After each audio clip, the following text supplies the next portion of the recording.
Hello বন্ধুরা, তোমরা সবাই কেমন আছো? আশা করি সবাই ভালো আছো, আর আমিও ভালো আছি। প্রীতি বাবুলের সিরিজে তোমাদেরকে আরও একবার ওয়েলকাম। আর এখন হচ্ছে সকালবেলা স্নান টান করে ছাদে এসেছি একটু রোদ্দুরেতে, চুলটা যেহেতু শুকিয়ে নেব সেই জন্যে।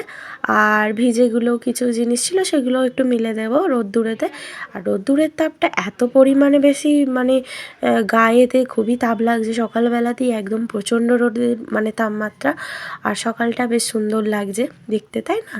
চলো ভিডিওটা এখান থেকে শুরু করলাম, আশা করি তোমাদেরও ভালো লাগবে, লাস্ট পর্যন্ত দেখতে থাকো।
স্নান করে ছাদ থেকে এসে মাসিমা পুজো করছিলেন, পুজোর কাছে একটু বসেছিলাম, পুজো দেখছিলাম।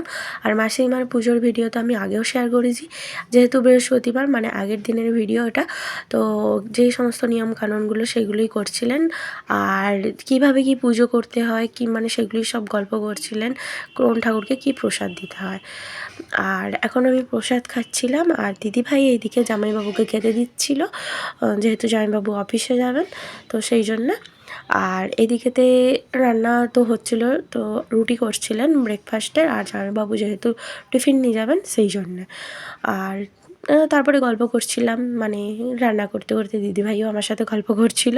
এইভাবেই সময়টা কাটাচ্ছিলাম, যেহেতু ভাগনা ভাগ্নি সবাই স্কুলে চলে গেছে। আর এইভাবেই আমারও টাইমটা পাস হচ্ছিল, কিন্তু ওরা না থাকলে তো আমার একদমই ভালো লাগে না, মানে সময় কাটতে চায় না। তো আমিও ব্রেকফাস্ট করতে বসে গেছি, চা আর হচ্ছে সবজি আর রুটি খাওয়া দাওয়া করে নিয়ে তারপরে যাব হচ্ছে একটু বাজারের দিকে দিদিভাইয়ের সাথে।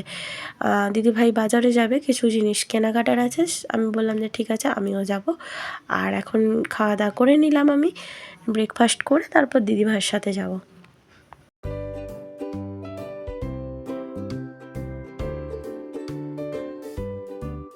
খাওয়া দাওয়া করে আমরা এখন রেডি হয়ে বেরিয়ে পড়েছি।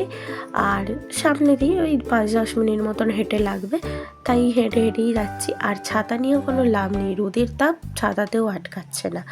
তো যাই হোক, আর যেতে যেতে ভাগ্নির মানে স্কুলটাও তোমাদেরকে একটু শেয়ার করলাম। ও যেহেতু গার্লস স্কুলে পড়ে তো ওর স্কুলটা দেখালাম। আর যেতে যেতে এটাই বলছিলাম যে এক্সামের সময় গরমে তো ওদেরও খুব কষ্ট, এক্সাম শেষ হবে সেই দুপুরে, আর দুপুরবেলা বাড়ি যেতেও ওই রোদ্দুরেতে খুব কষ্ট। আর এখন তো যেহেতু রোদের তাপমাত্রা বেশি, এই সময়টা স্কুল ছুটি পড়ে যাওয়াটা সবথেকে বেটার হতো। আর বাজারে চলে এসেছি এখন, দিদিভাই মানে মুদিখানার কিছু জিনিস নেবে, তো সেইগুলো নেওয়া হয়ে গেলে তারপরে যাব কাঁচা সবজির দোকানে, কাঁচা সবজিরও কিছু জিনিস নেওয়ার আছে।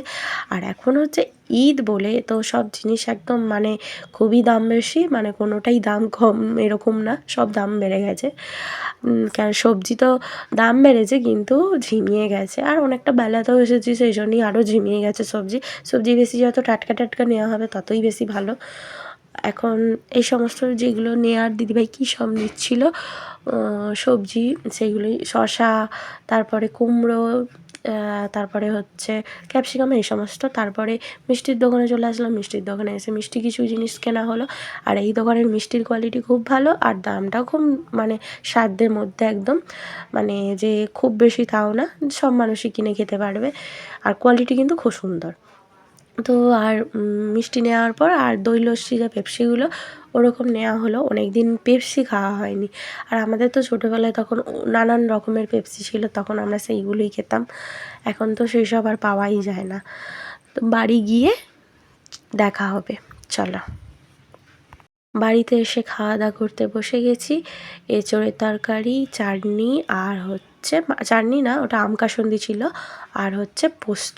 তারপর বিকালবেলা ঘুম থেকে উঠে চা, চানাচুর, মুড়ি খেতে বসে গেলাম। সবাই মিলে একটু গল্প করতে করতে খাওয়া দাওয়া করলাম।